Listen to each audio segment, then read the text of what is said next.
Welcome back to another edition of the Gadget Lab. I'm Michael Calori. I'm Christina Bonington. Coming up in a little bit, we're going to have Robbie Baldwin. He's going to show us a new tablet for reading books.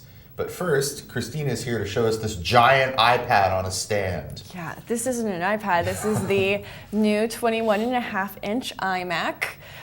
It's been out for a couple weeks now, and we've been using it, and it's pretty great. It's also very thin. It's alarmingly thin. Yeah, so these edges are 5 millimeters thin at the edges, and it kind of it's concave in the middle, but it's still pretty slim. I've been using it for the past few weeks, and it's been pretty great.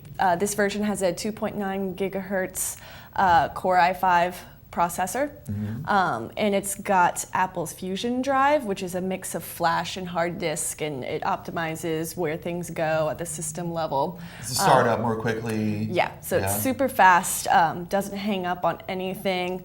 That's one of those innovations that Ultrabooks and super portable computers sort of brought into the scheme of things, right? Yeah, and so it's in the iMac. That's a $250 upgrade. I'm not sure if everyone would kind of need something like that. I think more if what you do is, very CPU intensive. If you're, really need to optimize performance on your machine, I think it'd be worth the upgrade. But I think for most of us, you don't need to, spend the extra cash on that. Right. The quad-core processor is good in itself. It saves you enough time on boot up to go pour yourself another cup of coffee. Yeah. So it does not have a physical disk drive. It does not. So there's no room in it. To a lot of people. Yeah. So if you want a disk drive, Apple has this $80 USB super drive you can get, which coordinates, that matching aluminum. You just plug it into one of the 4 USB 3.0 ports, and it just sits next to it, and that works fine. It doesn't have a little paperclip thing on it where you can put the paperclip in and the disc will pop out if it gets stuck in there and the eject command won't respond. Yeah, that's a little concerning. Yeah, it gives me pause because that little paperclip hole has saved my life maybe 100 times. Yeah. During my life. Yeah, I guess you'll just have to invest in like a hammer. And if it gets stuck in there, that's not a good idea. Well, actually, speaking of a hammer, this thing is not upgradable, is it? No, there's no way to upgrade the internals on this. On the 27-inch version, there is a little trap door in the back. You can tap and you can expand the memory, but this version does not have that. Okay. That is going to bother some people? It will bother some people. It's also it also means how are you going to repair this thing? The display is the cover glass is laminated to the LED portion, so if you crack that, you've got to replace the entire display portion, and then there's no way to get inside the back. So I understand why the people are making a big deal out of the fact that a lot of the newer computers are non-upgradable, but at the same time, I kind of think it's where it's going, so we should get used to it. Yeah. It's kind of tough to square, though, for a device that's supposed to last you 3 or 4 years. You're really limiting expandability. You're sort of also limiting its lifespan. So. Yeah. Yeah. So you've got to think, when you buy it, how much memory are you going to need? How much storage space. I think it comes standard with 1 terabyte, but you can upgrade to 3. Yeah, and then, Apple does do a pretty good job of using environmentally friendly materials and making it recyclable. They have a whole website page dedicated to explaining, their processes and stuff. Greenwashing. Yeah, and they get a lot of flack for it, because their products aren't very easy to repair or anything. At least they're trying. Yeah. Well, whenever people are buying a new computer, being like the technology friend or whatever, you probably get this too. People ask me, what should I do? What should I do? I always tell them buy as much memory and as much storage space as you can afford, because it's way better to have too much than it is to have too little, right? Right, and it'll help you down the line. Yeah. So, I guess that advice is now more, is better than ever now. Yeah. So take that advice, I guess.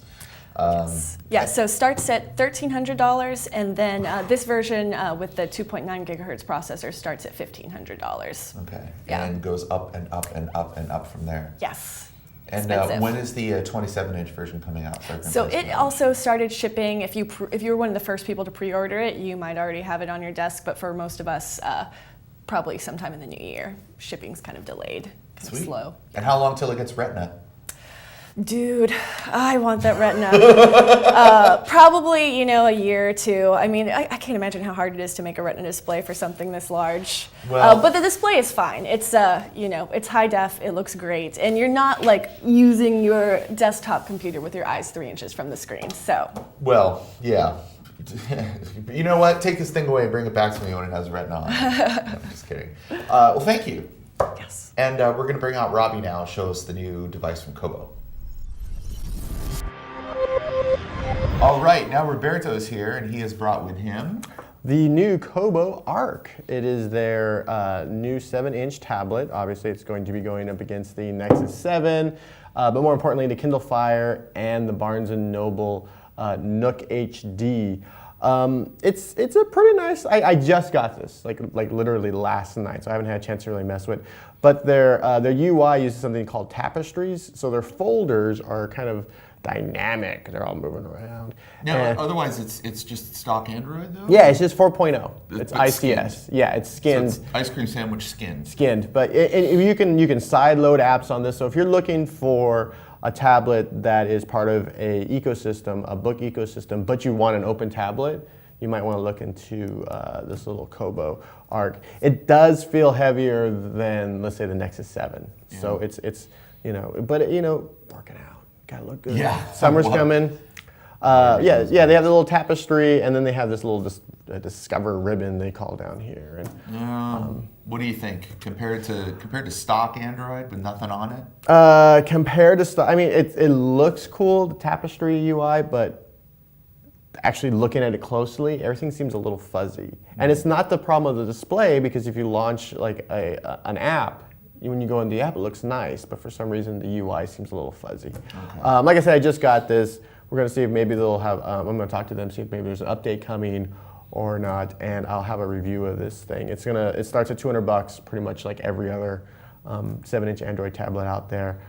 Starts with 16 gigabytes. So keep on the lookout for this little thing. That's actually pretty cool that, we've seen a whole bunch of these, and it's all, I think, the Nexus 7's fault, because they're the, that was the one that sort of made it a viable product space, and now everybody's scrambling to join. Yeah. I mean, the Kindle Fire came out and everyone bought it, but it was. But it wasn't really an Android tablet. Yeah. And then the Nexus 7 came out, and you're like, oh, we can have a good Android tablet at a good price. Yeah. And then everyone had to catch up, and fortunately, everyone is. And we'll see if this Kobo Arc can keep up with everybody else in the market. So, if I had one of those, I would probably spend a lot of time sitting out on my porch reading. Reading, eh? Tell me more. Well, the thing is, it's very cold right now because it's winter. Winter has actually finally just arrived in San Francisco. It was a beautiful, balmy 38 degrees this morning. And these gloves, which you may remember from last year, these are Etra 5-point gloves made by a British company, Etra, from the British Isles. They have little fibers woven into the fingertips that enable them to be used with touchscreen devices. So you can wear the gloves, and you can touch your phone, and you can send text, and you can browse on your tablet without taking your gloves off. There's a lot of people doing this.